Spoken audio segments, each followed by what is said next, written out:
Hola a todos. Hoy comenzamos con algo valiente, grandioso y absolutamente implacable.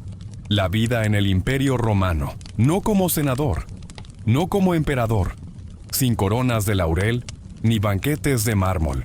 Esta noche no eres Julio César, eres solo tú. Lanzado sin aviso a un mundo de sandalias gastadas, agua turbia y crucifixiones patrocinadas por el Estado. Así que antes de acomodarte, tómate un momento para darle like al video y suscribirte al canal, pero solo si realmente disfrutas lo que hacemos por aquí. Y cuéntame en los comentarios desde dónde nos estás viendo y qué hora es para ti ahora mismo. Siempre es fascinante saber quién nos acompaña desde distintos rincones del mundo. Ahora baja las luces, quizás enciende un ventilador o una vela tenue. Deja que el murmullo del fondo te arrope y comencemos juntos el viaje de esta noche. ¡Felicidades! Has despertado en algún punto entre el año 100 y 200 de nuestra era. Pero no eres un cónsul, no eres un senador. No eres un poeta de toga perfumada, ni un general triunfante cubierto de laureles. Eres tú, un ciudadano común, o quizás ni siquiera eso. Solo un ser humano con suerte suficiente para no ser esclavo, pero con la mala suerte de haber nacido pobre, en una ciudad brillante por fuera, pero llena de grietas por dentro. Tu día comienza en una ínsula. Un edificio de apartamentos construido con materiales baratos y esperanza. Piensa en ella como la prima peligrosa de los rascacielos modernos. Tiene 5, 6, quizás 7 pisos, y tú vives en el cuarto, lo cual es una mala señal. Cuanto más alto el piso, más pobre el inquilino, y más probabilidades hay de que el techo se venga abajo durante la noche, por culpa de una gotera persistente, o de un vecino que derramó aceite de oliva sobre las vigas podridas. Abres los ojos y lo primero que escuchas no es un gallo, sino una sinfonía de ruidos humanos, gritos, pasos apresurados, un bebé llorando, alguien tosiendo como si estuviera expulsando su alma. Las paredes son tan delgadas que podrías describir con detalle la vida amorosa, o la falta de ella, de tu vecino. En el rincón de tu habitación hay un orinal, juzgándote en silencio, y lo usarás, porque no hay baño, ni privado ni compartido. Solo ese recipiente de barro y tu fuerza de voluntad para no derramarlo al bajarlo por las escaleras estrechas. Tu colchón es un saco de paja aplastada, con más ácaros que sueños. La manta que cubre tu cuerpo huele a lana húmeda y decisiones de vida cuestionables. No hay ventanas, solo un agujero en la pared por donde entran el humo, el frío y, si tienes mala suerte, una paloma que viene a reclamar derechos de propiedad. En tu inventario personal, una túnica gastada, un cuenco de arcilla y quizás un peine de madera, si no lo has perdido en la última mudanza. Te levantas con cuidado, porque el suelo cruje con cada paso, como si protestara tu existencia. Y porque el menor descuido puede significar una torcedura de tobillo, que en esta época equivale a semanas de dolor sin analgésicos y sin excusas para faltar al trabajo. Te vistes, o mejor dicho, te envuelves en la misma túnica de siempre. No hay espejos, pero no los necesitas. Ya sabes que no te vas a gustar. Es hora de vaciar el orinal. Lo cargas con una mano y con la otra. Te aferras a la baranda que está más decorativa que funcional. Bajas por las escaleras de madera, húmedas, torcidas, con olor a humedad y desesperación. Cada peldaño es un recordatorio de que estás en una trampa vertical. Si tropiezas, no hay ambulancia, solo el destino. Y quizás una pequeña nota en un mural público diciendo: aquí vivía alguien. Sales a la calle. La ciudad te recibe con una bofetada de olores, humo de carbón, sudor de humanidad apretada, y ese perfume inconfundible de pescado viejo y ambición. Roma es vibrante, sí. También es sucia, ruidosa y hostil con los sentidos. El sol apenas ha salido, pero la vida ya está en marcha. Panaderos vociferan desde las esquinas, Burros trotan cargados de tinajas. Niños corren descalzos esquivando excrementos y gritos. Todo ocurre al mismo tiempo, sin pausa, sin piedad. Tu primer destino del día, la latrina pública. Porque sí, el orinal no es para uso exclusivo. Tienes que vaciarlo y para eso hay que llegar hasta una zanja abierta. O mejor aún, una instalación romana que ellos llaman con orgullo un baño. Lo que encuentras es un banco de piedra, largo, sin divisiones, con agujeros alineados como si fueran asientos en un teatro de lo grotesco. Debajo corre un canal de agua sucia, pensada para llevarse no solo los residuos, sino también cualquier esperanza de privacidad. Te sientas si tienes valor. Si no haces equilibrio mientras sostienes el orinal y evitas mirar al hombre de tu izquierda, que mastica aceitunas sin romper el contacto visual. La conversación fluye tanto como el agua. Discusiones sobre impuestos, dolencias físicas, rumores de guerra. Todo mientras haces tus necesidades. Nadie se inmuta. Es normal. Es Roma. Ahora llega el momento más delicado. La limpieza. En un balde con vinagre reposa el tersorium, una esponja compartida en un palo de madera. En teoría se enjuaga antes y después de cada uso. En la práctica, bueno, mejor no lo pienses. Lo usas con resignación. Te limpias más por obligación social que por higiene real. Y si eres precavido, tal vez trajiste tu propio trapo. Si eres rico, quizás musgo, pero tú no eres rico. Eres funcional. Sales del baño más ligero físicamente, pero con el alma un poco más cansada. Y ahora que el deber biológico está cumplido, toca pensar en lo siguiente. El desayuno. La mañana avanza, y con el estómago ya haciendo ruidos de protesta, es hora de lo que técnicamente se considera el desayuno. Pero no te emociones. No hay café humeante, ni panecillos calientes, ni huevos revueltos con tomate. Porque estás en Roma. Y aquí la primera comida del día no es un placer, sino una formalidad triste con nombre elegante. Y en Táculum, tu desayuno es exactamente lo que suena. Un acto de supervivencia. Nada de sabores exquisitos, ni variedad. Frente a ti un pedazo de pan, posiblemente de anteayer, duro como una roca de construcción. Es pan y rusticus, una mezcla de cereales integrales, piedra molida y buena voluntad. La corteza está tan endurecida que podrías usarla como arma defensiva, y el interior tiene la textura de una esponja olvidada bajo el fregadero durante un verano entero.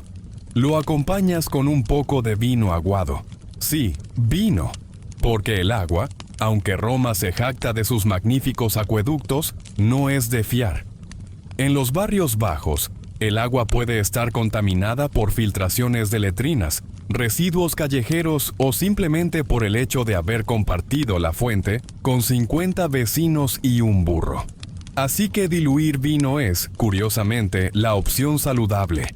El vino romano no es una delicia. Es fuerte, turbio y de un rojo oscuro que recuerda más al óxido que al rubí, pero mezclado con agua, al menos no mata. Y se bebe desde temprano, incluso los niños, no para celebrar nada, sino para evitar enfermedades y tener algo que no sepa a cloaca. No hay leche, no hay fruta fresca a menos que sea temporada, y no te lo puedes permitir. El queso es raro. La miel, un lujo. Si un día tienes suerte, o algún vendedor ambulante pasa cerca, podrías encontrar una bolita de garbanzo frita, o un panecillo endulzado con pasas. Pero hoy no es ese día. Hoy es día de pan seco, vino y resignación. No tienes mesa. No tienes platos. Comes de pie. En la calle, apoyado en una pared de piedra caliente por el sol. A tu alrededor, otros ciudadanos hacen lo mismo. Rompen pan con manos callosas. Beben con cuidado para no derramar. Y mastican en silencio. Nadie habla. Todos están demasiado ocupados con el acto de existir. El suelo está sucio. Las moscas compiten contigo por cada migaja. Un vendedor grita precios de pescado salado. Un perro husmea tus pies esperando que te distraigas.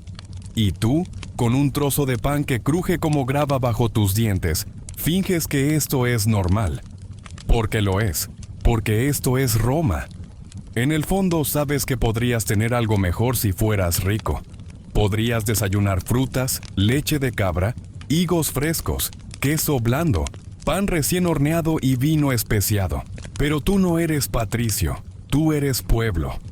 Y los sueños no se sirven en la mesa del ientaculum.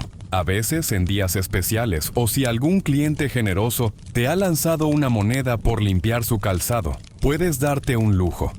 Un poco de garum, el condimento estrella de Roma. Es una salsa hecha de vísceras de pescado fermentadas al sol, con sal y tiempo. Huele como el fin del mundo y sabe aún peor. Pero para los romanos es una delicia. Para ti hoy es solo un recuerdo, porque ni eso tienes. Mientras masticas, tu mente divaga. Piensas en la jornada que te espera, trabajo bajo el sol, calles llenas, voces gritando órdenes y pies cansados antes del mediodía. Tu desayuno no es un impulso de energía, es una tregua temporal con la realidad. Terminas el pan, bebes lo que queda del vino diluido. Limpias tus dedos en tu túnica, como todos, no porque sea higiénico, sino porque no hay otra opción. Y entonces, con la mandíbula cansada y el estómago algo menos vacío, das el primer paso hacia tu día de trabajo. Roma no te espera, Roma te exige. Has comido tu pan duro, has bebido tu vino diluido. Y ahora, como cualquier otro ciudadano común que no heredó tierras ni gloria, toca trabajar. En Roma, trabajar no es una actividad, es un castigo prolongado por no haber nacido en la familia correcta. La ciudad bulle, y tú te arrastras entre la multitud hacia tu destino, cargando no solo tus herramientas, sino también tu lugar en la jerarquía social. Al fondo, no hay opción de trabajo remoto. No hay días libres por estrés. Eres alfarero, cargador, peón de obra, barrendero, curtidor, esclavo recién liberado, portero de taberna, o quizás una mezcla de todos. Cada día es igual. Te despiertas, sobrevives y te desgastas lentamente bajo el mismo sol que dora las estatuas de los ricos y deshidrata los sueños de los pobres. Si trabajas en la construcción, llegas a tu puesto antes de que el sol toque el horizonte. No por entusiasmo, sino porque el capataz ya está gritando nombres, levantando su bastón como una extensión de su autoridad. Tardarse significa perder el jornal, o algo peor, una paliza pública y la humillación de ser reemplazado por alguien con menos derechos y más hambre. No faltan candidatos. Tu herramienta es una pala de madera, o quizás un martillo de hierro que vibra hasta tus huesos. Transportas ladrillos, cal, arena, piedra y esperanzas rotas. No hay guantes. No hay protección ocular. El casco más cercano que tendrás será un sombrero de lino, y eso solo si tu esposa insiste. Tus sandalias, hechas de cuero fino, ofrecen tanta protección como un susurro en medio de una tormenta. Cada tarea es una amenaza para tus huesos. Cargar demasiado te deforma la espalda. Cavar demasiado te arranca los callos. Una piedra mal colocada puede caer sobre tu pie y convertirte de golpe en un mendigo profesional. No hay seguro de salud, no hay sindicato. Solo una lista invisible de hombres esperando ocupar tu lugar si dejas de ser útil. Y si eres artesano, tu suerte no es mucho mejor. Haces cerámica, sandalias, cuchillos, broches, tejidos y compites con docenas, quizás cientos, que hacen lo mismo. Si un cliente no queda satisfecho, no deja una reseña negativa, te deja en la ruina, o te acusa de fraude y despiertas con los dedos rotos. Las leyes de mercado son literales, precios bajos, calidad dudosa, y una sonrisa servil que es más un reflejo de supervivencia que de cortesía. Las mujeres también trabajan, y no poco. Hilan, tejen, cocinan, crían hijos, limpian, venden en el mercado, curan heridas menores, evitan incendios domésticos y, si les queda tiempo, duermen. En Roma, ser mujer es ser múltiple. Y ser pobre es ser imprescindible e invisible a la vez. No hay derechos laborales, pero hay muchas obligaciones. Si eres maestro, enseñas a niños de familias ricas que te ven como una distracción molesta entre una merienda y un desfile. Intentas explicar gramática latina, mientras ellos se burlan de tu acento o dibujan genitales en las tablas de cera. Si eres escriba, pasas el día doblado sobre pergaminos, copiando textos legales que no te protegen, rodeado de tinta espesa y desprecio burocrático. Si eres mensajero, corres, siempre corres, bajo la lluvia, el sol, el humo, entre calles estrechas y mercados colapsados. Tu recompensa: sudor, cansancio y una palmada de alguien que no sabe tu nombre. Y si eres esclavo, trabajas el doble, sin paga, sin descanso, sin esperanza. Puedes ser cocinero, jardinero, lavandero, tutor, secretario, gladiador o mula de carga. Puedes tener talento, educación, incluso elegancia. No importa. Tu existencia depende del capricho de tu dueño. Y si decides rebelarte, la cruz te espera al final del camino. El almuerzo, si llega, es breve. Un poco más de pan, un trozo de queso seco si el día es generoso. Se come de pie, en una sombra prestada, con la espalda doblada y los dedos sucios. No hay siesta. No hay pausa. Solo una mirada al cielo esperando nubes que no vienen. Porque en Roma hasta el clima parece burlarse de los que más lo necesitan. El resto de la jornada transcurre en un ritmo cruel. Martillazos, gritos, caídas, polvo en los ojos, sangre en los nudillos, sudor en todo lo demás. El día se alarga como si quisiera enseñarte paciencia, pero no lo logra. Te irrita, te fatiga, te encoge. El sol baja lentamente, y tú cuentas los minutos no para descansar, sino para dejar de sentir. Cuando el trabajo finalmente termina, no hay aplausos, no hay reconocimiento, solo la certeza de que mañana será igual, o peor. Tomas tus herramientas, tomas tu cuerpo dolorido, tomas aire, el mismo que compartes con cientos de pulmones tosiendo polvo, y te preparas para el siguiente reto: atravesar Roma para volver a casa sin morir en el intento. Y sí, es apenas mediodía. Has trabajado bajo el sol, en medio del polvo, la mugre, el sudor seco de otros hombres y el tuyo propio. Tu túnica parece haber sobrevivido a una guerra civil. Tus pies duelen, tu espalda se queja, y el aire espeso de Roma ha dejado en tu garganta un gusto metálico que no puedes identificar. Necesitas limpiarte. Necesitas un baño. Necesitas esperanza. Y la buena noticia es que Roma tiene baños públicos. Muchos, en casi cada barrio. Termas grandes, elegantes, algunas incluso con mosaicos y columnas. Todo el mundo las usa. La mala noticia es que todo el mundo las usa. Llegas a las termas y el ambiente es cálido, muy cálido. El caldarium te recibe como un abrazo pegajoso de un dios sudoroso. El vapor empaña tu visión y te hace sentir que estás a punto de desmayarte por inhalar a otras 20 personas al mismo tiempo. No hay duchas individuales. No hay jabón con fragancia de lavanda. Solo una piscina comunal, sin cloro, sin renovación frecuente de agua, pero con muchos cuerpos, muchos poros abiertos y muchas bacterias. Te desnudas como todos. La modestia aquí es opcional, y la mayoría ha optado por descartarla. Te sientas en el borde de una pileta. El agua está tibia y sospechosamente turbia. Un hombre se rasca la espalda con un palo. Otro se limpia las orejas con lo que parece ser una pluma. Un tercero intenta venderte sandalias mientras te mira a los ojos sin pestañear. No hay privacidad, no hay silencio, no hay alivio. Solo calor, piel y conversaciones sobre política, escándalos familiares y hemorroides. Sales del caldarium y pruebas suerte en el tepidarium, la sala tibia. Hay menos gente, pero más olor. una mezcla penetrante de vinagre, sudor, incienso rancio, y lo que solo puede describirse como el perfume de la humanidad no tratada. Alguien estornuda cerca. No hay pañuelos, solo resignación. ¿Quieres exfoliarte? Puedes usar un estrigil, una cuchilla de metal curva que raspa la suciedad, la piel muerta y parte de tu dignidad.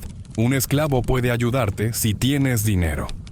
Si no haces lo que puedes, te frotas con una toalla áspera, mientras finges que estás relajado y no completamente invadido por el miedo a los hongos cutáneos. Te enjuagas con agua que ha sido usada por otros antes. Es normal. Aquí el agua se comparte como se comparten los rumores, sin filtro. Tomas aire y te preguntas si estás más limpio o simplemente más cocido. Te convences de que estás mejor, porque pensar lo contrario te haría llorar. Y llorar en las termas es mal visto. Sales con el cuerpo blando, pero con el alma tensa. Y entonces lo sientes, un pinchazo en la espalda. Tal vez levantaste algo mal. Tal vez fue la piedra que no viste. Tal vez fue el baño. Pero ahora necesitas algo más que agua tibia. Necesitas un médico. Y eso, en Roma, es como pedirle al destino que te abrace con cuchillos. El médico te recibe en una habitación que huele a humo, vino y error humano. No hay batas blancas. No hay estetoscopios.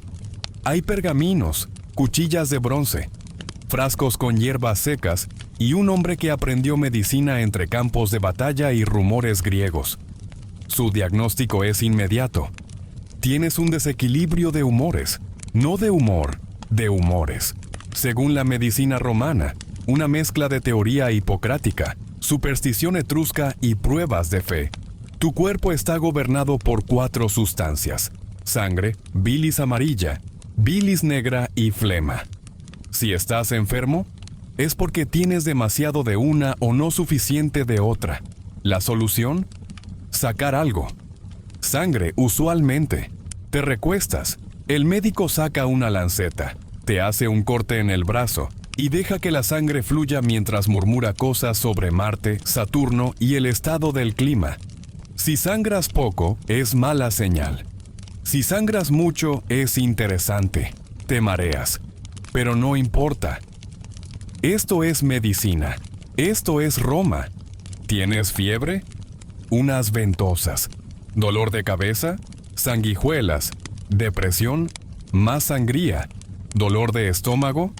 Carbón vegetal y oración. ¿Dolor de muelas? Una piedra caliente y un palo para que muerdas. La anestesia es un concepto que aún no ha sido inventado. El dolor no se alivia, se administra. Y si sobrevives, es gracias a los dioses, no al médico. En casos más graves, hay cirugía. Pero no te emociones. El bisturí está afilado, con suerte. El cirujano es el mismo que ayer vendía aceite. Te acuestan en una mesa de madera. Te sujetan. Te dicen que respires profundo. No porque vaya a doler menos, sino porque el grito necesita aire. Te cortan, te cosen, te untan con vinagre, te envuelven en vendas sucias, te dicen que descanses.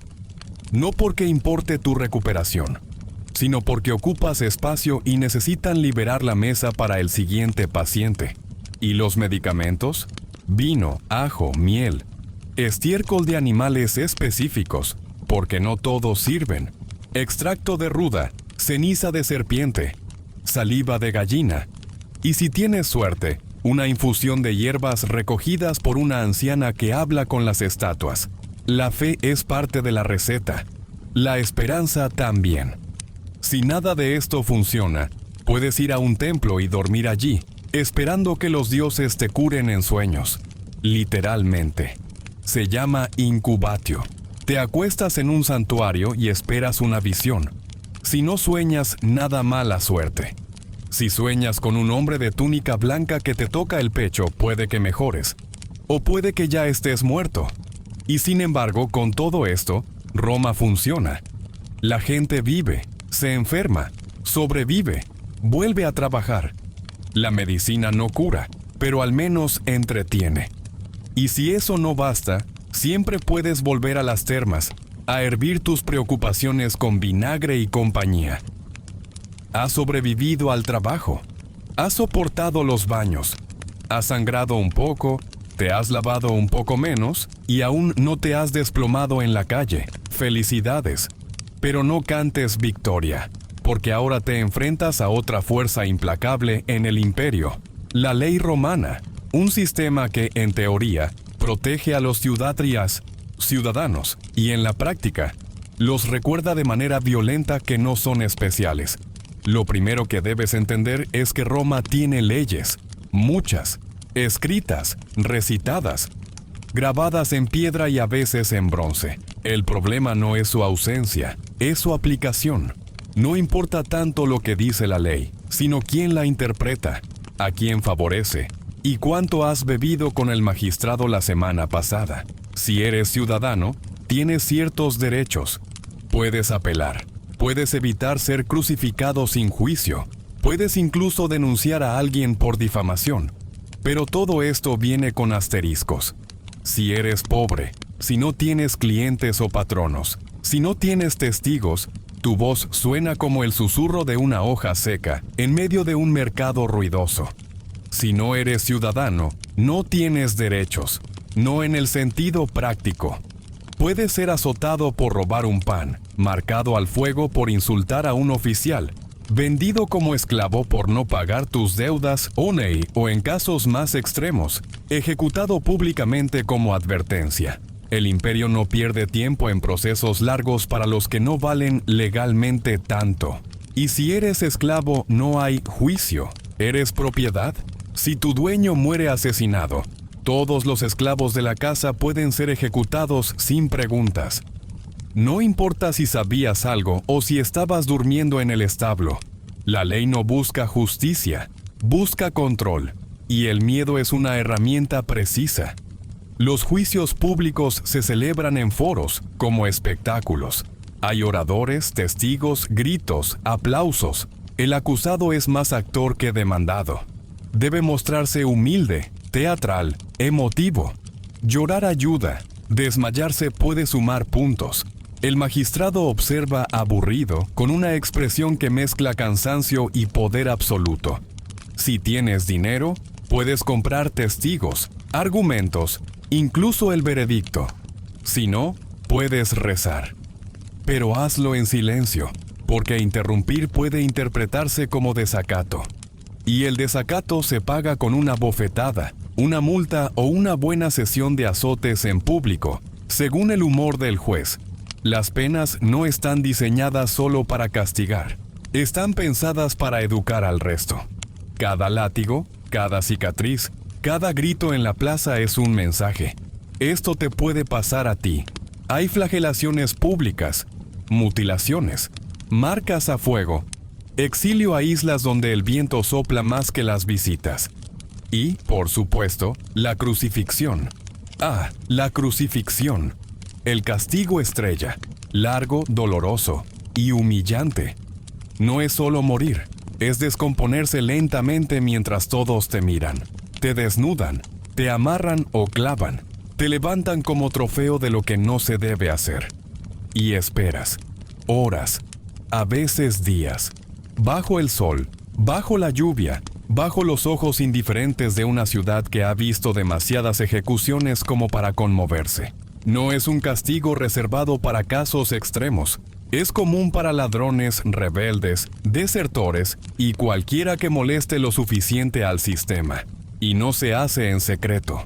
Se hace en cruces en las rutas principales, para que todos lo vean al entrar y salir de la ciudad. Bienvenidos a Roma. ¿Te parece excesivo? ¿No has escuchado del damnatio ad bestias? Una forma de ejecución pública en la que te lanzan literalmente a animales salvajes en la arena del Coliseo. Tigres, leones, osos. Lo que haya ese día. No hay armas, no hay piedad, solo aplausos. ¿Robaste? Podrían cortarte una mano. ¿Mentiste en un contrato? Puede que te arranquen la lengua. ¿Cometiste fraude? Quizás te marquen la frente con una letra, como si fueras ganado. El dolor físico no es el único objetivo. Es el símbolo, la vergüenza, el espectáculo. ¿Crees que la policía puede ayudarte? Los vigiles, una mezcla entre bomberos y patrulleros, hacen lo que pueden, pero están mal pagados, poco motivados y profundamente corruptibles. Si eres víctima de un robo, quizás te escuchen. Si pagas, si no, probablemente te sugieran que no camines solo, o que dejes de tener cosas. Y si tienes enemigos poderosos, un senador ofendido, un vecino envidioso, un rival amoroso, pueden acusarte de herejía, traición o algo más vago como perturbar la paz. Y si eso sucede, es mejor que tengas un testamento listo, porque defenderse cuesta. Y el sistema judicial de Roma no tiene sección de ayuda gratuita. Aún así, la ciudad sigue. La gente acude a los foros. Mira los juicios como entretenimiento. Aplaude castigos. Aprueba sentencias. Porque en un lugar donde todo es frágil, la casa, la salud, el empleo, al menos la ley ofrece algo firme, miedo. Y eso, en Roma, es suficiente para mantener la maquinaria girando. Después del trabajo, del sudor, de las leyes que no te protegen y de los castigos que sí te alcanzan, tal vez pienses que ha llegado la hora de buscar algo de consuelo espiritual, un momento de paz, un espacio sagrado para reflexionar sobre tu existencia, elevar una plegaria sincera, encontrar propósito. Pero estás en Roma, y aquí la religión no es un refugio, es una lista de tareas. No tienes una sola fe, tienes decenas. Hay dioses para todo. Júpiter gobierna el cielo, Marte la guerra, Venus el deseo, Saturno el tiempo, y así hasta los rincones más insospechados de tu vida. ¿Tu puerta chirría? Hay un dios para las bisagras. ¿El moho crece en tu pan? También tiene un patrono. ¿Tropiezas en la calle? Seguramente ofendiste a una deidad menor que protege las aceras. Y lo peor, debes agradar a todos. No basta con creer, tienes que demostrarlo. Diariamente, públicamente. Encender velas, ofrecer incienso, dejar monedas, sacrificar animales, asistir a festivales. Si te olvidas, si te atrasas, si haces mal el gesto o si simplemente bostezas durante una procesión, puede ser visto como irreverente. Y eso no es solo socialmente incómodo, es legalmente peligroso. La religión romana no perdona omisiones. Si una peste azota el barrio, alguien preguntará quién no hizo su ofrenda a Ceres. Si el techo se derrumba, alguien susurrará que olvidaste la fiesta de Saturnalia. Si llueve demasiado o muy poco, será culpa de los impíos, los distraídos, los que no tocaron 3 veces la estatua de Mercurio antes de ir al trabajo. Y luego está el culto imperial, porque adorar a los dioses es obligatorio, pero reverenciar al emperador como un dios vivo es esencial.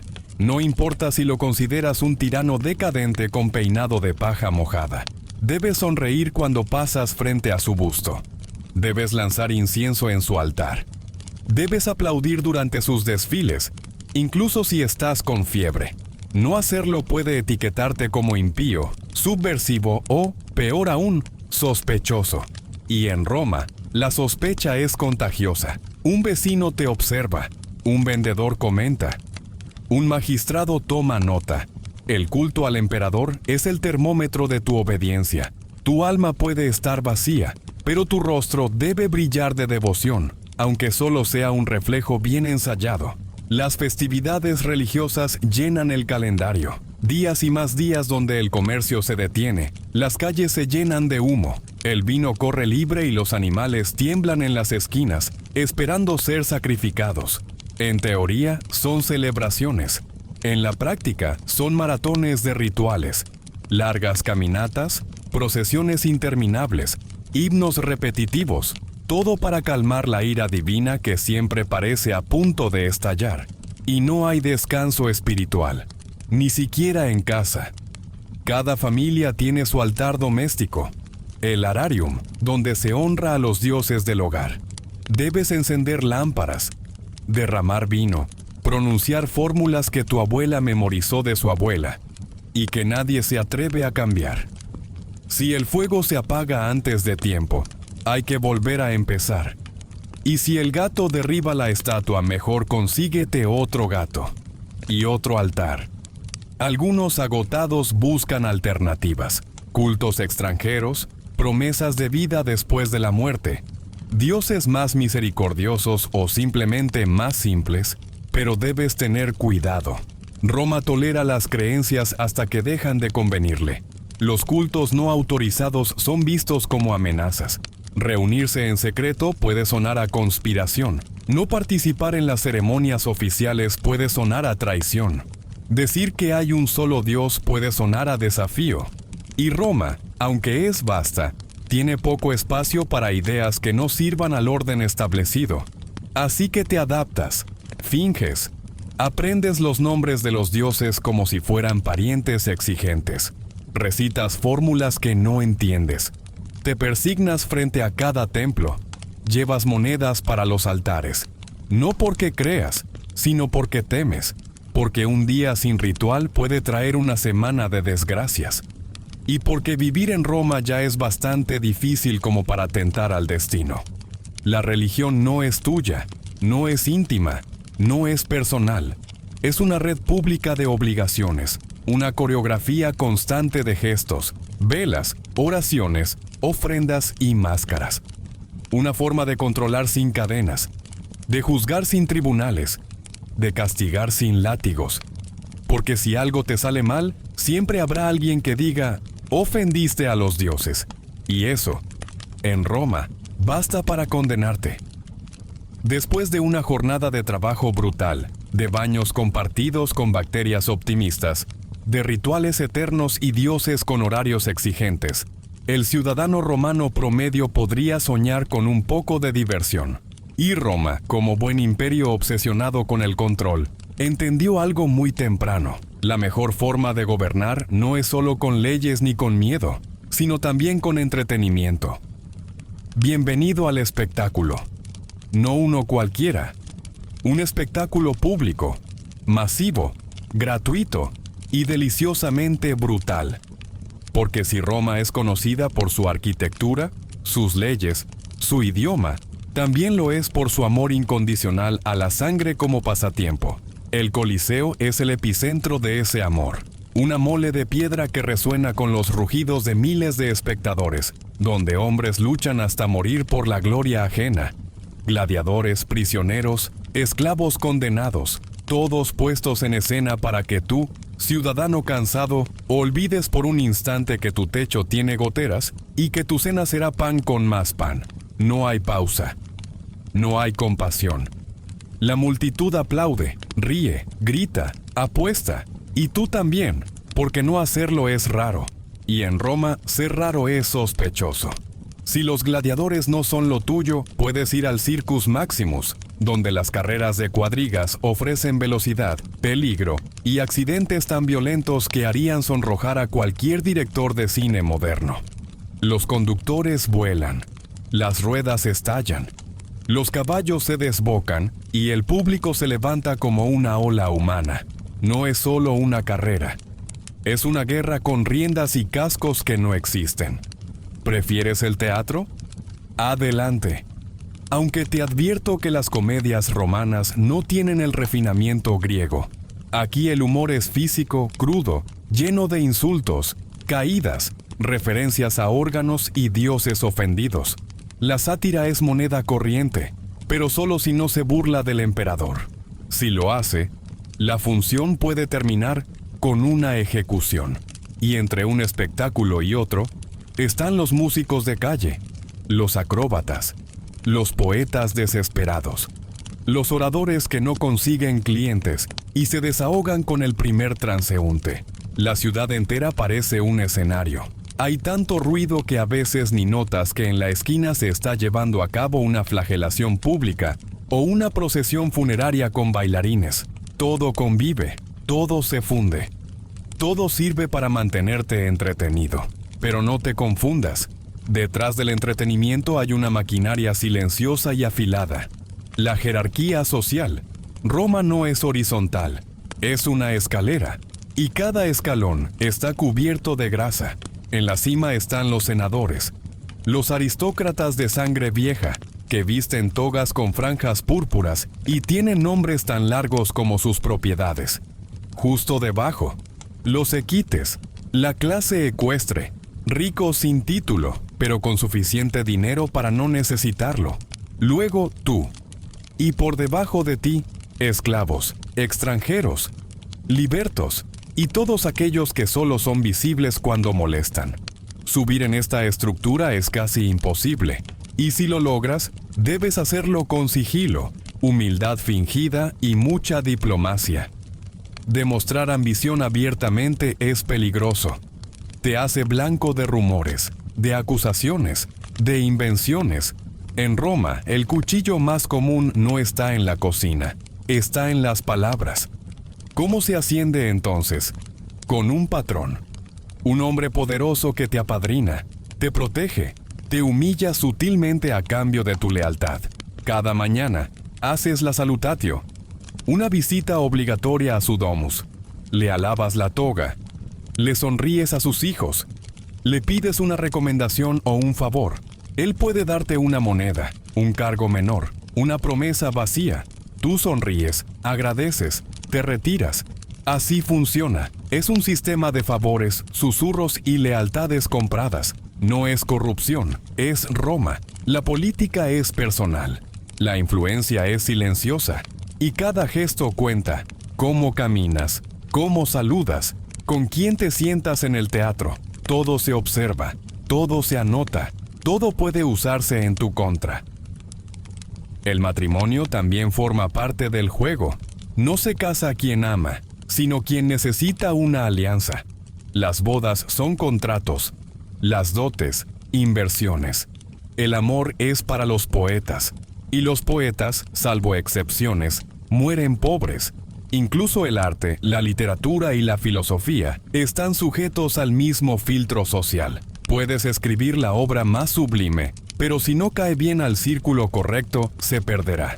Y si molesta al círculo equivocado, te perderás tú. Sé brillante pero no demasiado. Sé útil pero no independiente. Sé visible pero no inolvidable. Al final del día, el espectáculo no está solo en los anfiteatros. Está en cada plaza, en cada banquete, en cada conversación. La vida social romana es un teatro de máscaras. Y todos, de esclavos a senadores, actúan.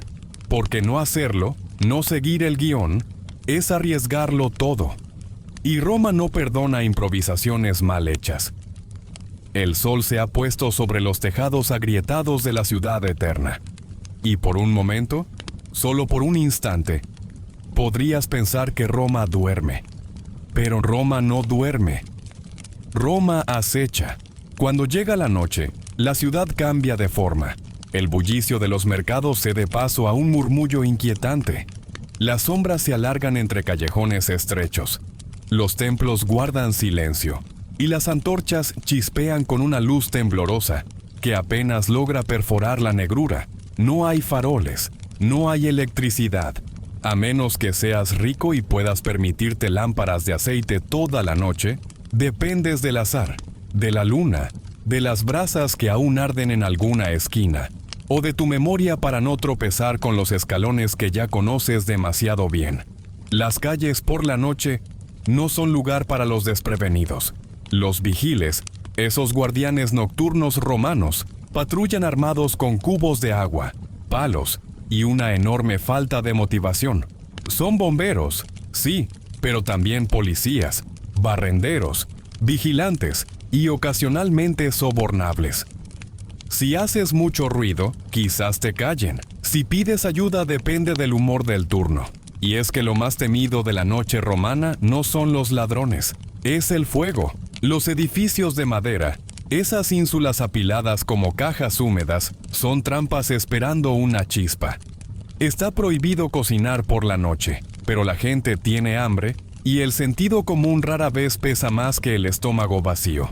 Basta una lámpara mal colocada, una brasa olvidada, una ráfaga de viento en el lugar equivocado y toda una manzana puede arder en minutos. Cuando eso ocurre, no hay alarma, solo gritos, solo caos, solo el sonido del fuego devorando vigas, escaleras y personas. Si despiertas con el olor a humo, tienes segundos. Agarras tu túnica, tu orinal, quizás una sandalia, y corres. No para salvar algo, sino para no ser parte del rescoldo. Si no es el fuego, es el crimen. Bandas de asaltantes, ladrones solitarios, antiguos gladiadores con demasiado tiempo libre. Si caminas solo, eres presa. Si caminas acompañado, asegúrate de que confías en tu compañero. Y si eres mujer, lo mejor es no caminar en absoluto. Roma de noche no tiene reglas, solo riesgos. Y si aún no ha pasado nada malo, llegará el ruido. Los banquetes se prolongan hasta la madrugada. Gente ebria canta, grita, discute sobre política, sobre filosofía, sobre quién se acostó con quién y por qué eso debería importarle a los dioses. Algunos tocan instrumentos desafinados, otros intentan poesía. Muy pocos logran ambas cosas sin hacer daño. En otra parte, una procesión religiosa avanza con tambores, máscaras, danzas misteriosas. No sabes si es una ceremonia o una amenaza. No preguntas, solo esperas que pasen de largo. Y si, por algún milagro, logras llegar a tu ínsula y subir las escaleras y evitar al gato del segundo piso que siempre intenta morderte, todavía no puedes dormir. No del todo. El techo cruje, las paredes respiran, los vecinos discuten, alguien llora, alguien reza, y tú, tumbado en tu jergón de paja, con una manta que huele a humedad y resignación, cierras los ojos. No porque estés cómodo, sino porque estás agotado. Respiras, escuchas, esperas y piensas, ¿cómo es posible que esta ciudad aún se sostenga? Has sobrevivido un día en Roma, desde que abriste los ojos hasta este momento. Has caminado por calles saturadas de olores imposibles.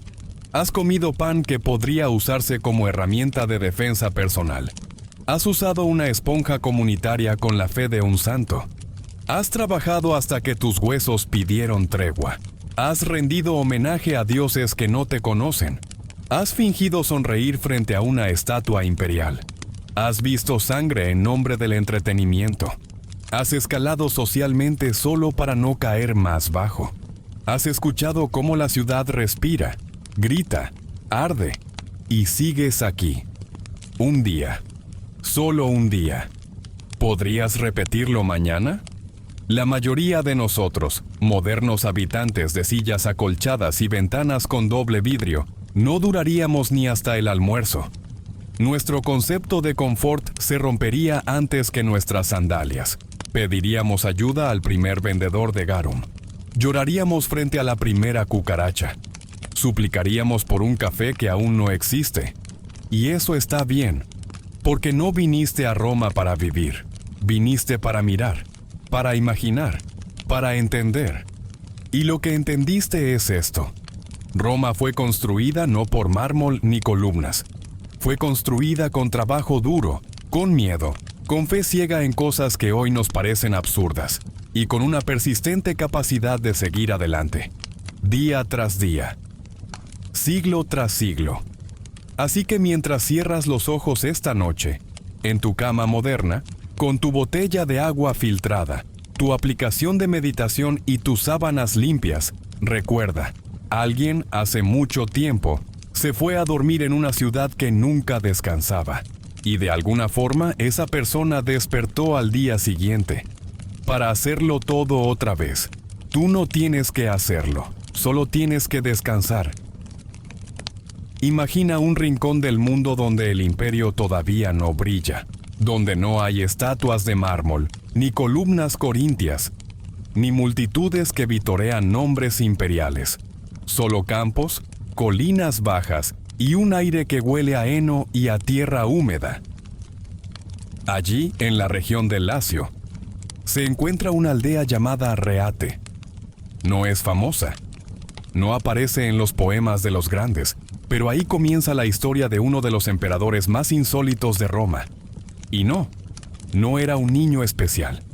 No tenía sueños de trono, no descendía de héroes ni de dioses. Solo era Tito Flavio Vespasiano, y tenía hambre de cosas simples. Su padre, Flavio Sabino, era recaudador de impuestos, un hombre de cuentas, no de conquistas. Iba de casa en casa anotando cifras en tablillas enceradas, mientras evitaba las miradas recelosas de los campesinos. No era rico, no era querido, pero era constante. Su madre, Vespasia Polla, era otra historia. Rígida como una lanza romana, ambiciosa en silencio. Había nacido en una familia de militares y tenía más orgullo que tierras. Fue ella quien decidió que Vespasiano tenía que ser alguien, pero sin ternura, sin caricias, solo con órdenes claras y madrugadas frías. Vespasiano creció en ese equilibrio extraño entre los números de su padre y la mirada dura de su madre. No jugaba a ser general, no jugaba en realidad. Ayudaba con las cabras, recogía leña, aprendía a reparar sandalias. Sus primeros recuerdos no son batallas ni leyendas. Son de pies sucios, pan duro y el sonido de un burro quejándose al amanecer. Aprendió latín leyendo tablillas viejas, escuchando a los adultos y repitiendo las palabras que no entendía. No tuvo preceptores griegos ni maestros de oratoria. Su mayor logro escolar fue no quedarse dormido mientras copiaba listas de nombres en un banco de madera astillada. Pero era observador, silencioso, y tenía una memoria que atrapaba detalles como si fueran monedas en el barro. Cuando fue mayor, su madre le exigió que siguiera una carrera pública, no por vocación, por decoro, para no deshonrar su apellido.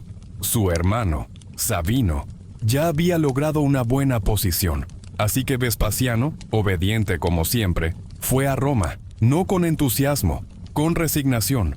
Ahí vio por primera vez el mármol, los templos, las estatuas, y no le gustaron. Demasiado blanco, dijo una vez, y se ensucia con facilidad. No tenía la elocuencia de Cicerón ni la ambición de César. Lo suyo era la paciencia y la disciplina. En un mundo de gestos grandiosos y discursos floridos, él prefería contar los ladrillos, escuchar en silencio y dormir temprano. No destacó, pero tampoco falló. Y eso, en Roma, ya era mucho.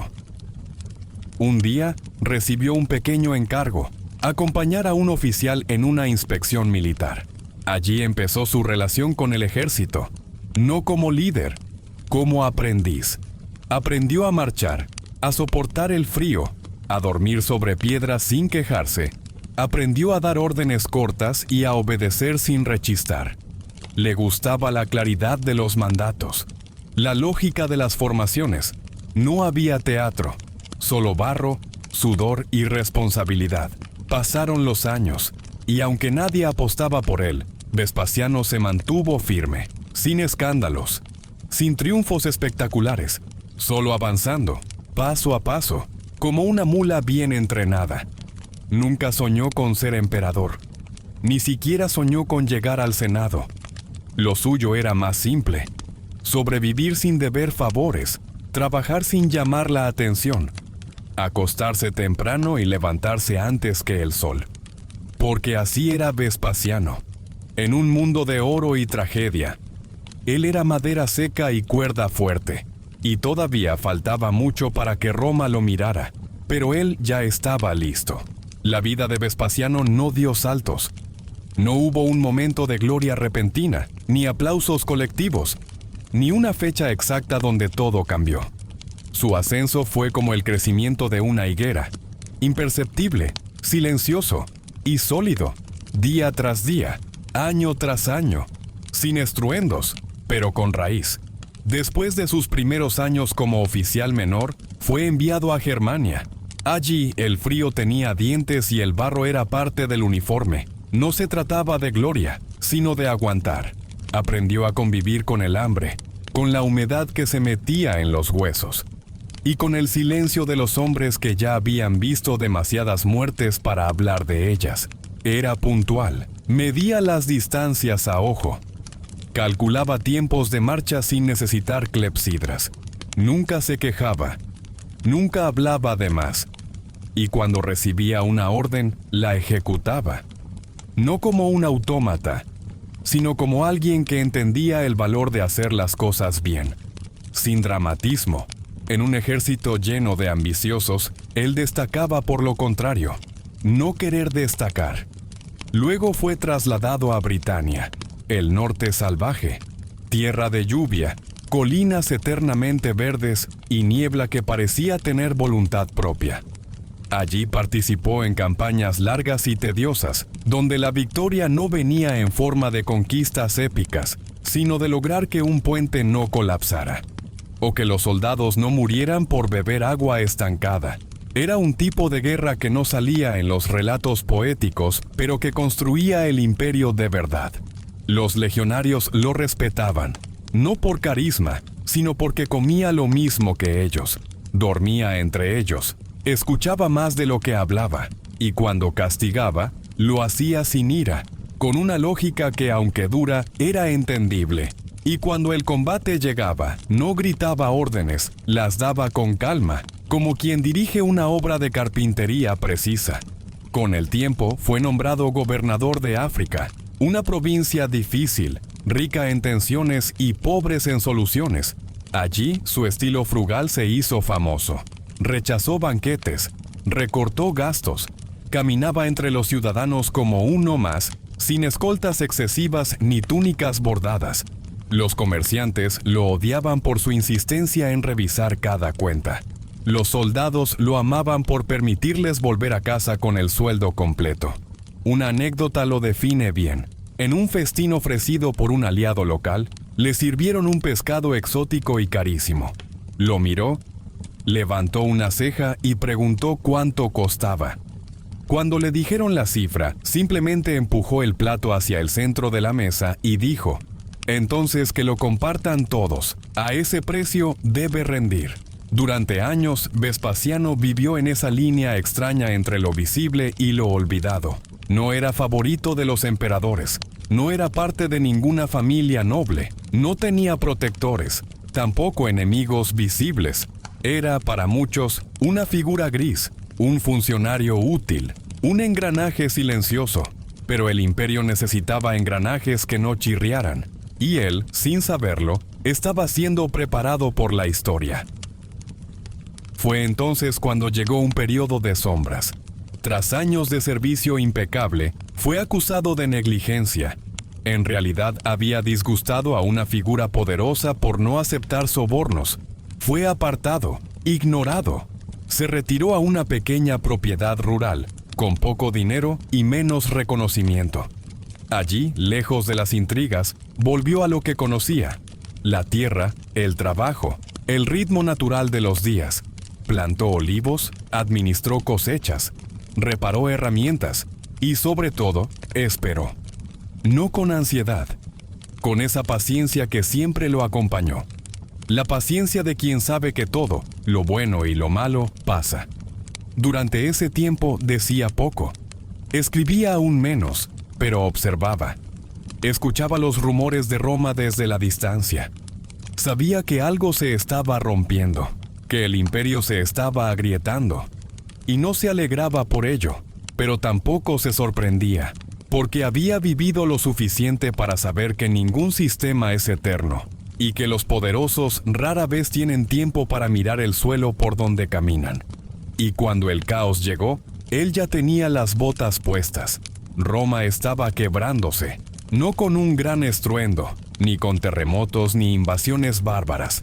Number era un tipo más lento de destrucción, más silencioso, como una casa vieja cuyas paredes crujen de noche, como una república que se había vuelto imperio, y un imperio que se estaba volviendo polvo dorado. Era el año 69 después de Cristo.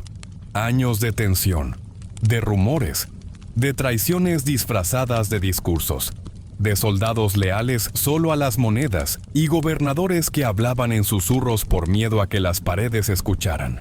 Ese año pasaría a la historia como el año de los 4 emperadores: Galba, Otón, Vitelio.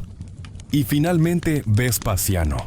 Pero antes de él, el imperio pasó por manos temblorosas. Galba, viejo y desconectado, creía que los legados bastaban. No bastaban. Otón lo reemplazó como quien reemplaza un mueble roto, pero su reinado duró menos que una luna llena. Luego vino Vitelio, glotón, cruel, torpe. Su gobierno fue un festín de excesos que terminó con cadáveres apilados en la vía sacra. Roma sangraba, y nadie tenía vendajes. Mientras tanto, lejos de esa ciudad enloquecida, Vespasiano se encontraba en Judea.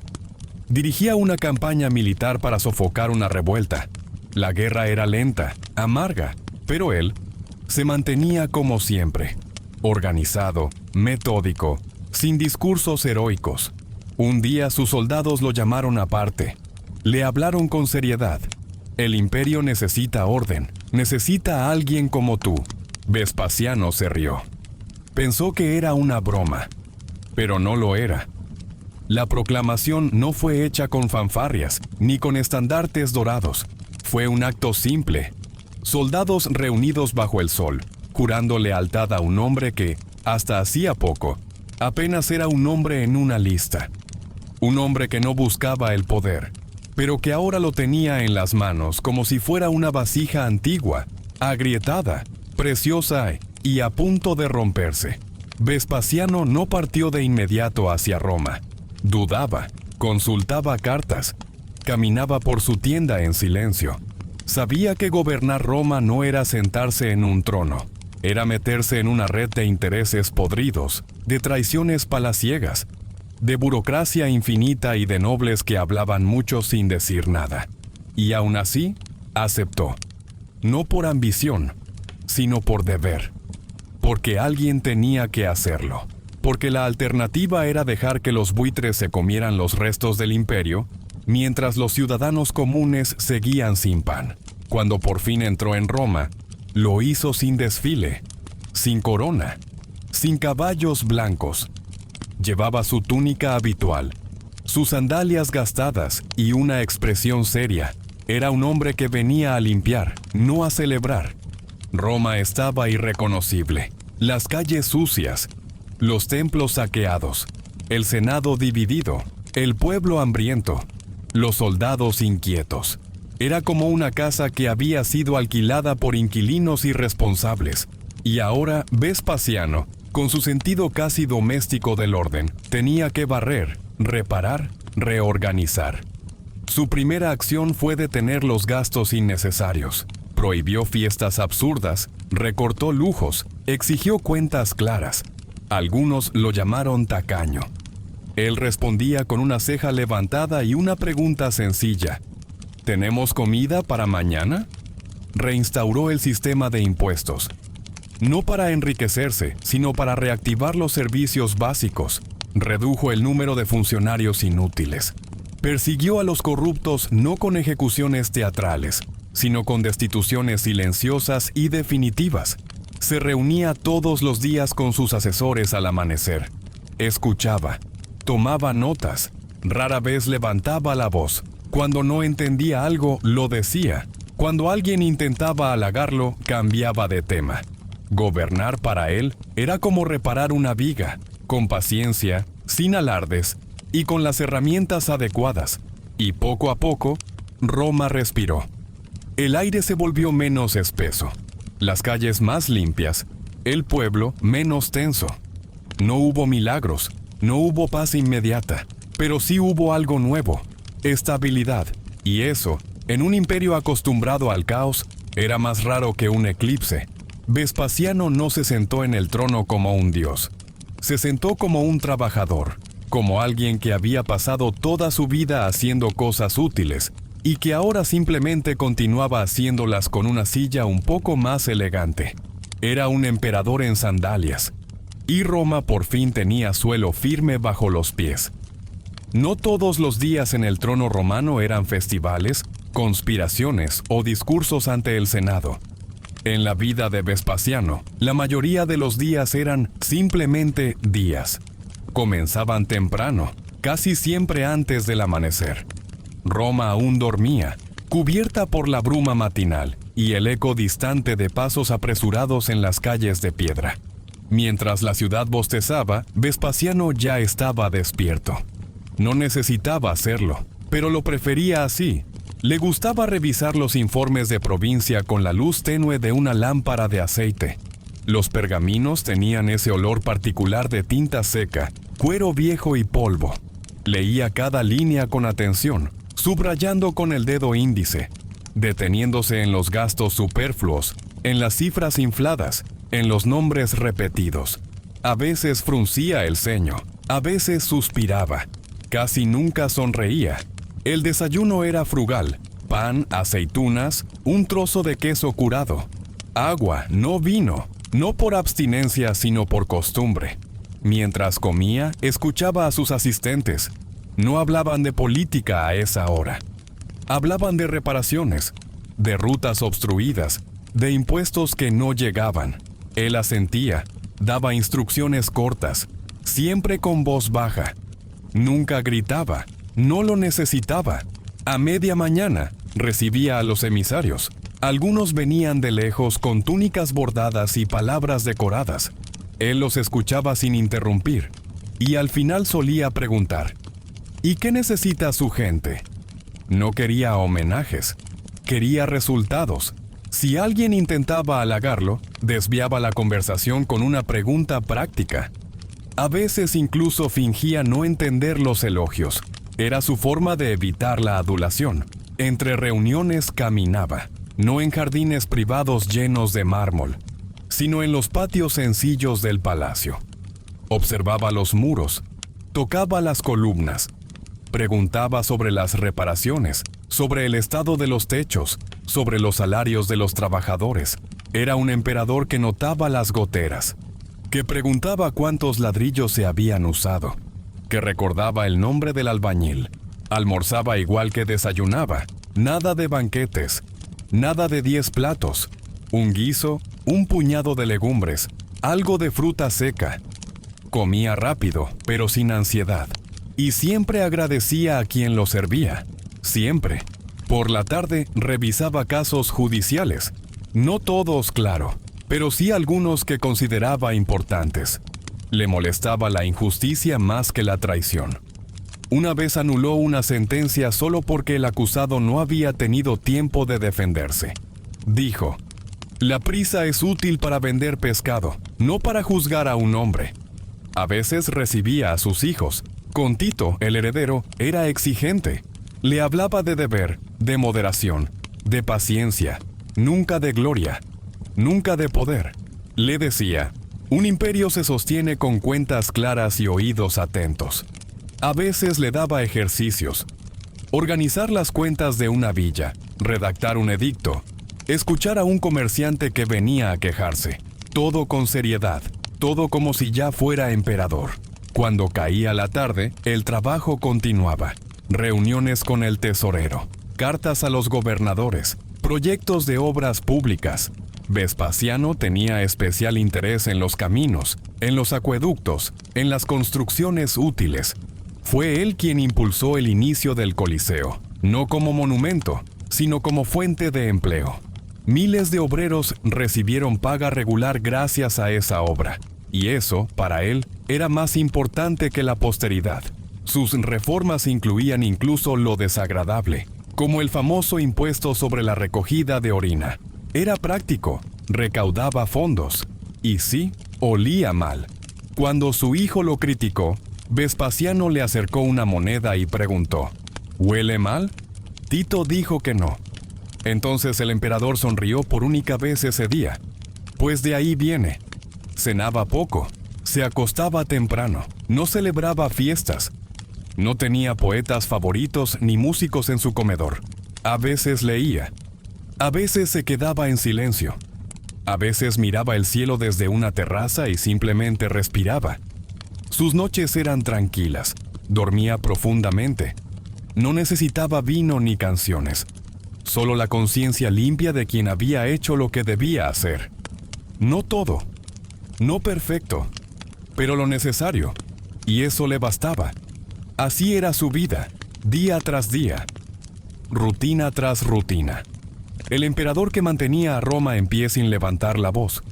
El tiempo no perdona ni a los emperadores, ni siquiera a los que se levantan temprano, comen legumbres, caminan más que hablan y duermen con la conciencia tranquila. Vespasiano envejeció como vivió, sin pompa. Sus cabellos se volvieron más delgados, su andar más lento, sus manos más temblorosas. Pero su mente permaneció lúcida como la superficie de una fuente sin viento. No temía a la muerte. La había visto de cerca demasiadas veces para eso. En los campamentos, en los combates, en los rostros de soldados que morían sin una palabra. Para él, la muerte no era un monstruo, era una visita esperada, una figura silenciosa que llegaría cuando debiera llegar, sin dramatismo. Cuando su salud comenzó a debilitarse, no fingió estar bien, pero tampoco permitió que los demás hicieran de su vejez una tragedia. Seguía trabajando, aunque desde su lecho. Recibía informes, dictaba respuestas, firmaba decretos con pulso firme o lo más firme que podía. Sus asistentes le ofrecieron descanso. Él los miró con una sonrisa leve y dijo: «El descanso es para los dioses y para los muertos. Yo aún tengo asuntos pendientes». Y los tenía, porque hasta el final le preocupaba más el estado de las finanzas imperiales que su propio pulso. Mandó revisar los impuestos, pidió que se terminaran las obras empezadas, preguntó por los soldados heridos en provincias lejanas. Era como si intentara dejar todo en orden, como quien se despide de una casa que amó. En sus últimos días pidió ver a su hijo Tito. No le dio consejos dramáticos. No le hizo prometer glorias ni victorias. Le habló de disciplina, de deber, de no olvidar al pueblo. Le dijo que gobernar era como caminar sobre cuerdas flojas con los bolsillos llenos de piedras. Camina despacio, hijo, y no creas que volarás. Los médicos intentaban prolongar su vida. Él les agradecía, pero les recordaba que el tiempo tiene su lógica, y que ir contra ella era como discutir con una tormenta. Aceptaba sus dolores con serenidad. A veces bromeaba sobre ellos. «Parece que mis huesos se quejan de tanto andar, pero al menos no gritan». Durante una mañana especialmente difícil, sintió que el cuerpo le fallaba. Estaba pálido, con fiebre, y los ojos entrecerrados. Los sirvientes lo rodearon. Alguien mencionó que quizá ya era hora de preparar los ritos imperiales. Él los miró con ironía y dijo su frase más recordada: «Vae puto deus fio». «Ay, creo que me estoy volviendo Dios». Una broma, una burla al absurdo, porque en Roma los emperadores eran divinizados al morir. Pero Vespasiano conocía bien los límites humanos. Sabía que morir era simplemente dejar de respirar. Pidió ser llevado a su villa. No quería morir rodeado de estatuas. Quería el aire del campo, los sonidos del viento en los olivos, la familiaridad de su habitación sencilla. Murió rodeado de silencio, con la cabeza alta, sin lamentos, sin ceremonia innecesaria. Un último suspiro, y ya. Su funeral fue sobrio, como todo en su vida. Algunos lloraron, otros lo recordaron en silencio, y muchos simplemente siguieron trabajando, porque esa era su mayor herencia, un imperio funcional, estable, de pie. Ninguna estatua pudo capturar su esencia, ningún poema la describió, pero quedó en los muros que no se derrumbaron, en las rutas que no se cortaron, en las leyes que no se olvidaron. Y así, con sandalias gastadas, una túnica sin bordados y una frase en los labios, Vespasiano se despidió del mundo. No como un héroe, no como un tirano, sino como un hombre que hizo lo que debía hacer y después, simplemente, se fue. No todos los legados son visibles. Algunos no se alzan en mármol. No llevan coronas de laurel ni nombres inscritos en letras doradas. Hay legados que viven en las cosas que no colapsaron, en las estructuras que resistieron, en las rutinas que siguieron funcionando. Ese fue el legado de Vespasiano. No dejó épicas conquistas territoriales. No fundó ciudades con su nombre. No hizo del imperio una obra de arte, ni pretendió que el pueblo lo recordara con reverencia, pero dejó algo más difícil de lograr. Dejó estabilidad. Cuando murió, Roma no entró en caos. No hubo guerras civiles. No hubo luchas por el poder. Su hijo, Tito, asumió el trono sin derramar sangre. La transición fue tranquila, como él habría querido, como él había preparado. Eso en Roma era casi un milagro. Durante su gobierno, Vespasiano reconstruyó templos, sí. Reformó el Senado, sí. Organizó las finanzas, claro. Pero su verdadera obra fue más discreta. Fue devolver a los romanos la sensación de que el mundo no se iba a desmoronar al día siguiente.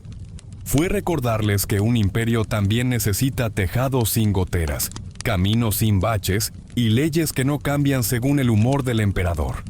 Su mayor monumento, paradójicamente, fue una obra inacabada cuando murió: el Anfiteatro Flavio, lo que más tarde llamaron el Coliseo, un lugar pensado para entretener, para reunir al pueblo, para que la ciudad respirara entre tanta solemnidad.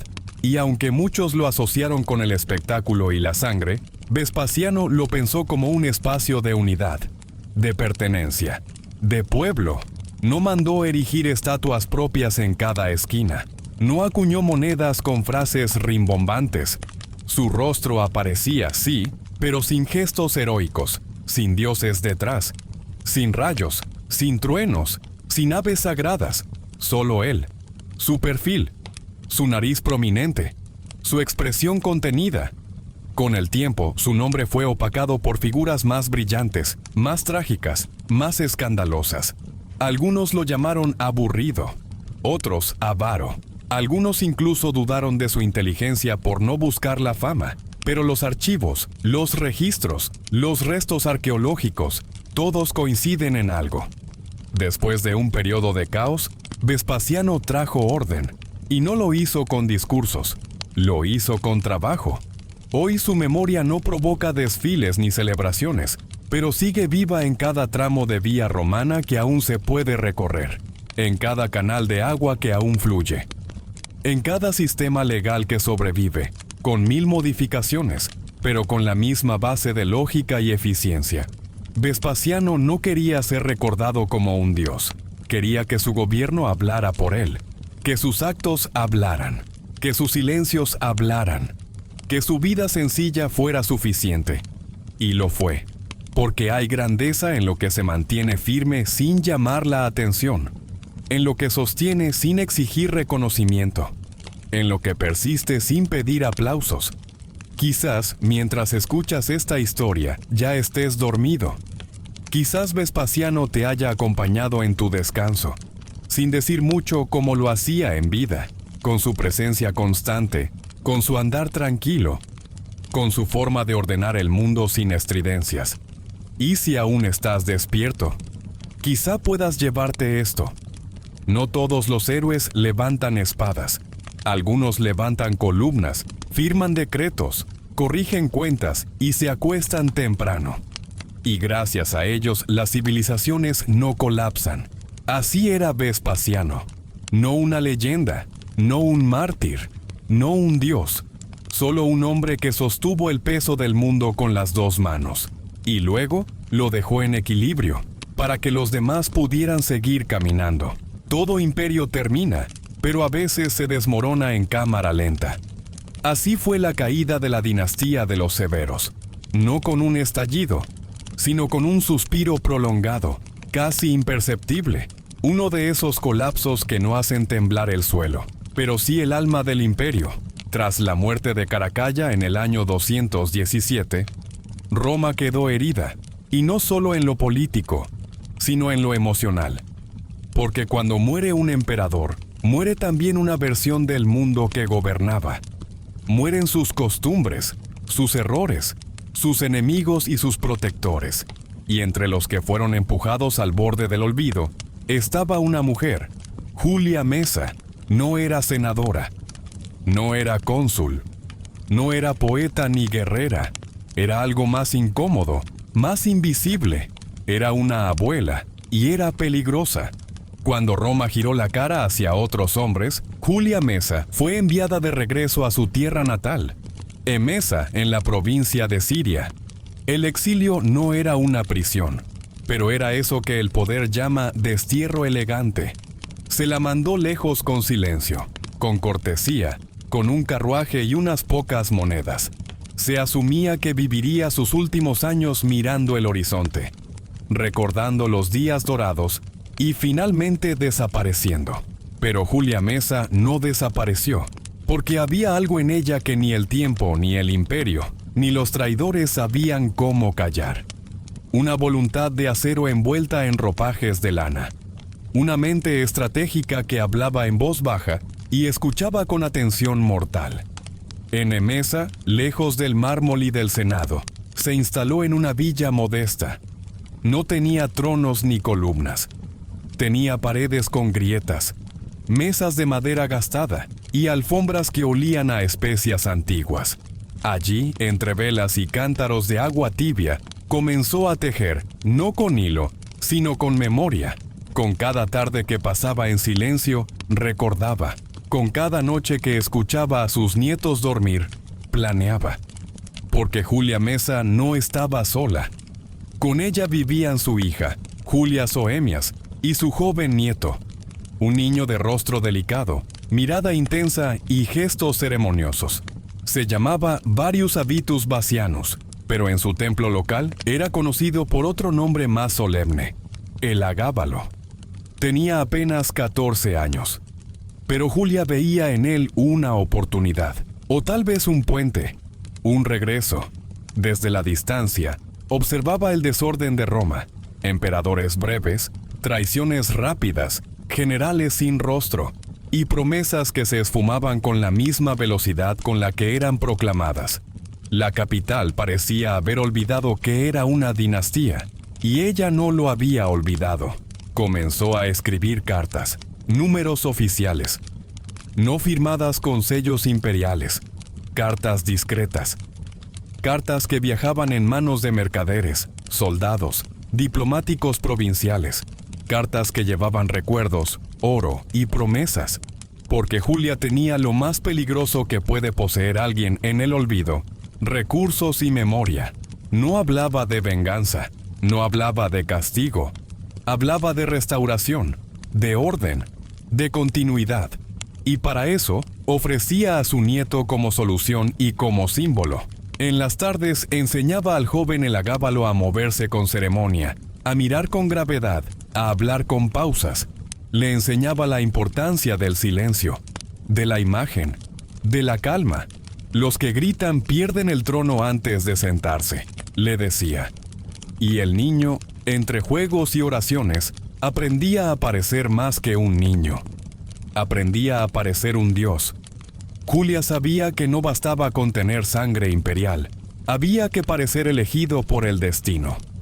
Y si el pueblo estaba cansado de generales ensangrentados, tal vez aceptaría algo nuevo, algo místico, algo antiguo y distinto. Algo que viniera del este, como un susurro entre los vientos del desierto, como un perfume entre el sudor de la historia. Y así, la abuela que nadie esperaba comenzó a regresar a Roma sin moverse de su casa, porque el verdadero regreso no siempre se hace con pasos. A veces se hace con ideas, ideas sembradas con paciencia, regadas con sobornos y cosechadas con la sonrisa de un muchacho que, aunque aún dormía con juguetes bajo la cama, pronto sería proclamado emperador. Pero esa es otra parte de esta historia. Julia Mesa no tenía ejército, no tenía cargos, no tenía senadores que se arrodillaran ante su sombra, pero tenía algo que muchos hombres en Roma habían perdido: tiempo, dinero y una paciencia más afilada que un gladio romano. Desde su villa en Emesa, tejía algo más complejo que una conspiración. No era un golpe, era un retorno. No se trataba de derrocar, se trataba de volver, como quien recupera una silla que fue suya, sin necesidad de romperla, solo con el gesto firme de sentarse de nuevo. Sabía que para que Roma aceptara a su nieto, no bastaba con tener sangre imperial. Roma necesitaba creer. Creer que aquel joven no era solo un descendiente, sino un mensaje, una señal de los dioses. Y para eso, Julia apeló a una herramienta ancestral, el mito. En Emesa, su nieto servía como sumo sacerdote del dios solar El Gabal. Era un culto de fuego, de piedras sagradas, de cantos al amanecer. Y Julia vio en eso una historia, una oportunidad. Transformó al niño en símbolo, enviado del sol, portador de la piedra divina. Un emisario entre mundos. A Roma no le ofrecía un emperador, le ofrecía un milagro. Sabía que las legiones estaban cansadas de guerras, de promesas rotas, de emperadores que duraban menos que una estación. Julia comenzó a enviar mensajes a los soldados en Siria. Oro, sí, pero también palabras envueltas en nostalgia. ¿Recuerdas los tiempos de estabilidad bajo Septimio Severo? Ese orden puede volver, y este joven lo trae consigo. La respuesta fue lenta, pero clara. El desgaste del emperador Macrino era evidente. Frágil, sin carisma, sin apoyo profundo. Las legiones estaban listas para algo distinto, para algo que sonara a esperanza. Y Julia, sin levantar la voz, sin empuñar una espada, preparó el escenario. La proclamación fue repentina solo para quienes no habían prestado atención. Para quienes sí, fue inevitable. En mayo del año 218, las legiones de Oriente alzaron al joven Elagábalo como emperador. Un niño envuelto en túnicas sacerdotales, con ojos de incienso y sonrisa de mármol. Roma tembló, pero no cayó, porque Julia no permitió caos. Envió cartas de moderación, llamó al orden, a la continuidad, a la sensatez. Presentó a su nieto como un heredero legítimo, como sangre de Severo, como una rama que crecía hacia arriba, no una hoz que cortaba raíces. El ejército marchó. Macrino fue derrotado, y Julia Mesa, sin pisar el foro, sin entrar al Senado, había devuelto a su familia al trono. No con espadas, con palabras. No con ruido, con planificación. En Roma muchos se preguntaban quién era esa mujer. No tenía voz oficial, pero su influencia se sentía en cada decreto, en cada decisión. Era un murmullo que recorría los pasillos del palacio. Una sombra femenina en un mundo de hombres ruidosos. Julia no exigía reconocimiento, no necesitaba coronas ni estatuas.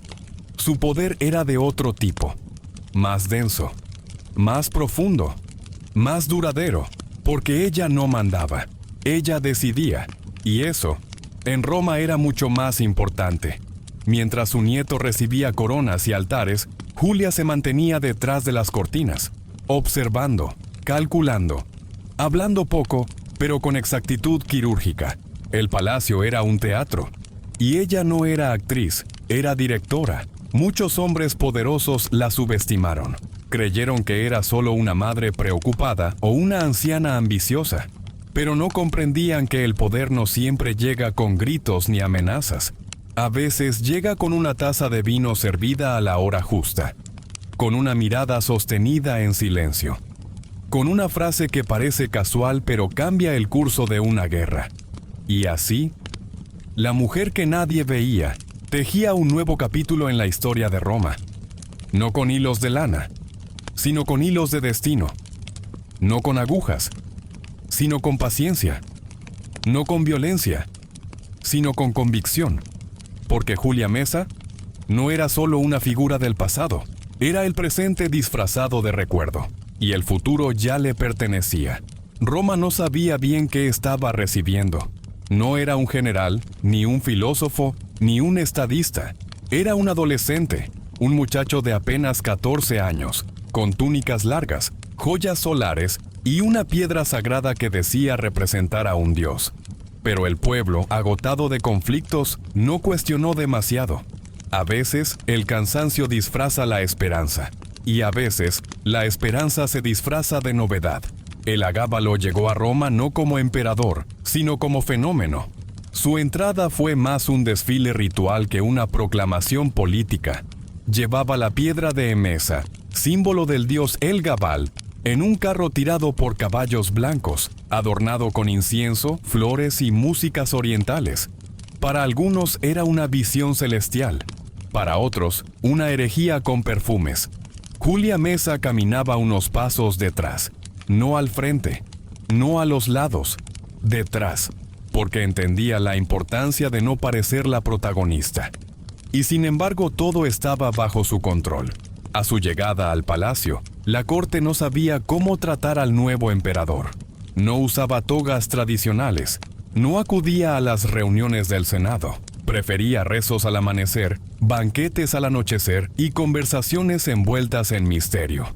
El agábalo no gobernaba con decretos, sino con gestos, con miradas teatrales, con símbolos. Julia, mientras tanto, tejía una red de estabilidad, asignó consejeros capaces, aseguró los apoyos militares, sostuvo la economía con rigor, mantuvo a los senadores entretenidos y a los enemigos vigilados. Sabía que la apariencia de su nieto podía generar desconfianza, pero también sabía que la constancia política podía calmar cualquier temor. Y en ese juego de equilibrios, ella era la única adulta en la sala.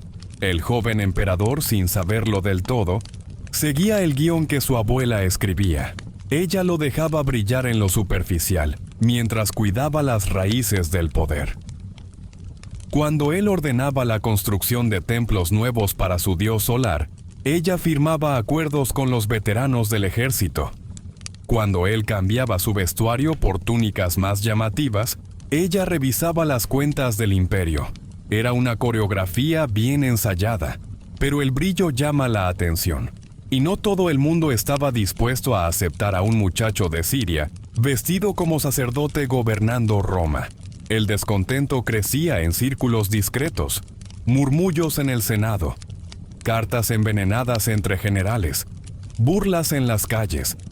Y aunque Julia lo sabía, no intervenía de inmediato, porque su estrategia no era la represión, era el tiempo, la paciencia, la observación.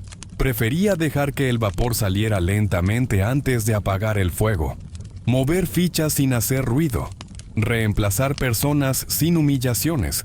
Era una política de sombras, pero de sombras densas, como las de los árboles viejos.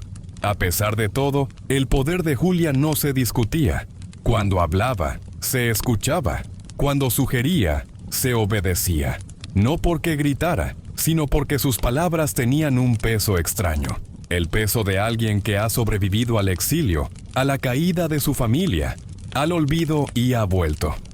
Su presencia imponía respeto, no por su rostro, ya marcado por los años, sino por la calma con la que analizaba cada situación. Roma, acostumbrada a héroes ruidosos y traidores impulsivos, no sabía qué hacer con una mujer así. No sabían cómo atacarla, porque nunca daba motivos claros. No sabían cómo reemplazarla, porque nadie tenía su habilidad. Era como una muralla invisible que protegía el palacio desde dentro. Una barrera construida con gestos discretos, miradas largas y una memoria implacable. Mientras tanto, el agábalo disfrutaba del esplendor. Se sentía elegido, protegido, intocable. Desfilaba por la ciudad, multiplicaba los templos de su dios, reorganizaba fiestas y ritos. Creía que era su voluntad la que dirigía el imperio. No veía los hilos. No sentía las manos que sostenían el teatro. Julia lo miraba con ternura, pero también con preocupación. Sabía que la infancia disfrazada de poder es una combinación peligrosa.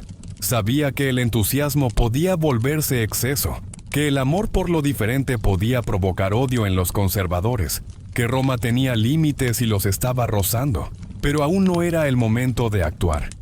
Aún quedaba espacio, aún podía redirigir el curso sin ruptura, porque mientras el niño Dios reinaba, ella gobernaba, y en su mundo los imperios no se manejaban con rayos ni milagros, se manejaban con tiempo, precisión y silencio. Al principio, los perfumes solo eran un detalle, una fragancia dulce en los pasillos. un aroma exótico en las audiencias, algo que diferenciaba a Elagabalo de los emperadores anteriores, con sus armaduras sudadas y togas sin lavar. Pero pronto, los perfumes se volvieron una declaración, una forma de gobernar, y con ellos llegaron los desastres. Roma no entendía, o no quería entender. ¿Un emperador que oraba a un dios oriental? ¿Que construía templos circulares y organizaba procesiones con cánticos desconocidos? ¿Que cambiaba de vestuario varias veces al día y usaba maquillaje como una actriz de tragedia? Los ciudadanos murmuraban, los senadores se inquietaban, y los generales, los que realmente mantenían el imperio en pie, empezaban a escribir cartas. Julia Mesa notaba los cambios. Los rumores se hacían más frecuentes, las bromas más crueles, los informes más preocupantes, pero se movía con cautela.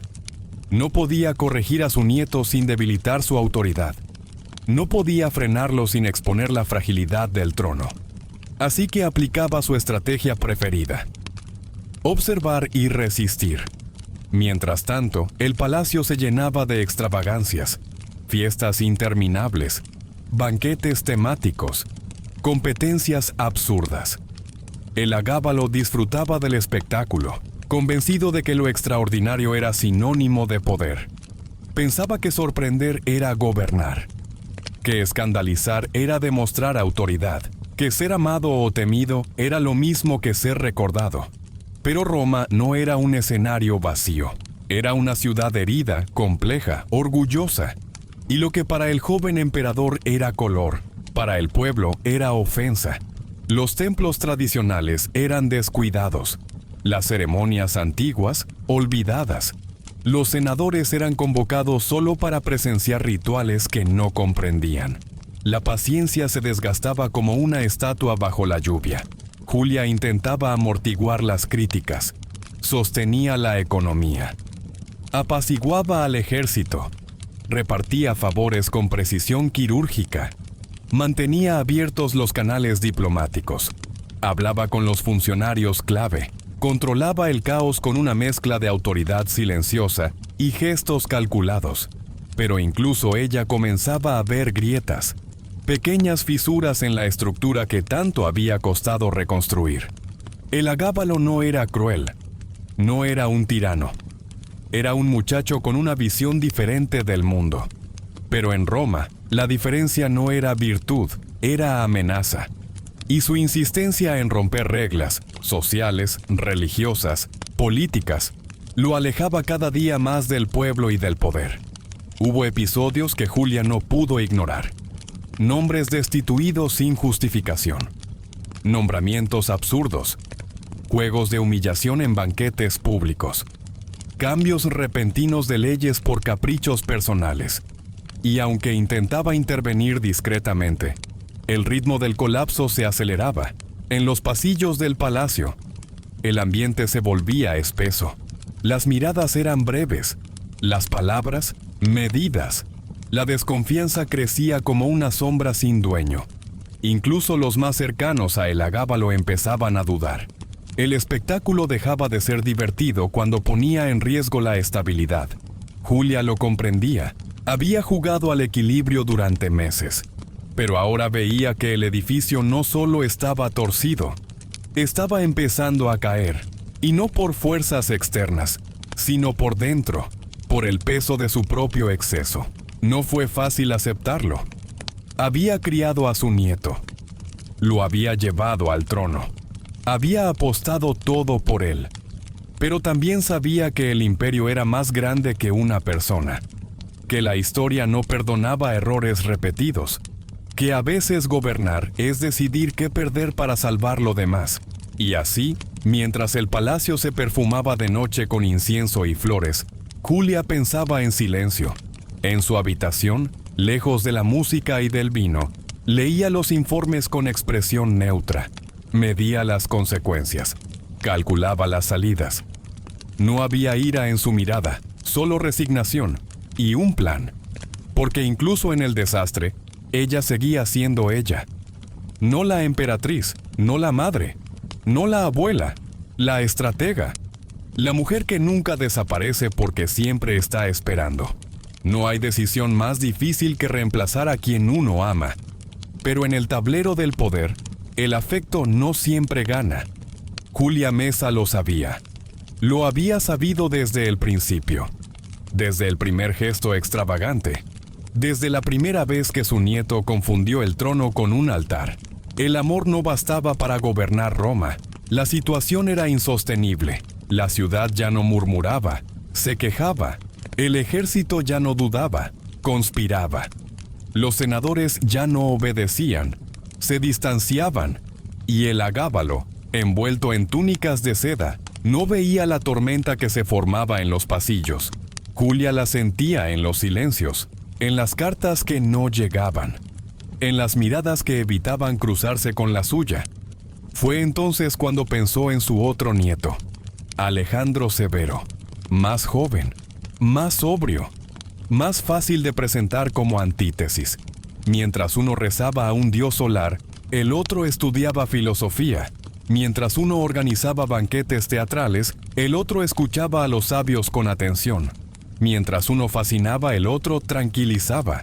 Julia no actuó de inmediato. Esperó, midió, observó cómo las corrientes se movían, habló con generales clave, conversó con senadores influyentes. No hizo promesas, solo sugirió. Y donde antes había resistencia, encontró alivio, porque muchos ya veían en Alejandro una solución, un retorno a la normalidad, un suspiro de orden. El agábalo al principio no lo notó, confiaba en su abuela. Demasiado. No imaginaba que la mujer que lo había llevado al trono pudiera pensar en otro heredero. Pero Julia no pensaba en traición. Pensaba en preservación, en evitar una guerra civil, en contener el daño, en salvar lo que aún podía salvarse. Poco a poco, Julia comenzó a preparar el terreno. Le dio a Alejandro maestros nuevos, le enseñó modales imperiales, lo rodeó de figuras respetadas.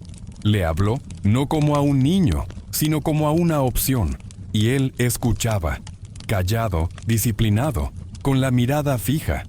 Sabía que no se trataba de ambición, era un deber que se le venía encima. El agábalo se volvió desconfiado. Los informes llegaban distorsionados. Sabía que algo pasaba. Cambió a sus guardias, espió a sus allegados. Intentó borrar el ascenso de su primo con decretos y acusaciones. Pero era tarde. La rueda ya giraba, y Julia no la detendría. En el año 222, los soldados del pretorio actuaron. La muerte de El Agábalo fue rápida, casi silenciosa. Apenas una nota oscura en los anales de una Roma acostumbrada a giros brutales. Julia no celebró, no lloró. Solo respiró hondo, cerró los ojos y volvió al trabajo. Porque un nuevo emperador requería un nuevo tejido, un nuevo equilibrio. Alejandro era joven, sí, pero estaba rodeado de hombres viejos, de intereses antiguos, de trampas que no veía. Julia volvió a mover hilos, a corregir, a guiar, sin títulos, sin cargos, solo con sabiduría. Mientras el palacio se reorganizaba, mientras los altares eran purificados y los dioses antiguos recuperaban su lugar, Julia seguía caminando por los corredores como un fantasma amable. Todos sabían quién era.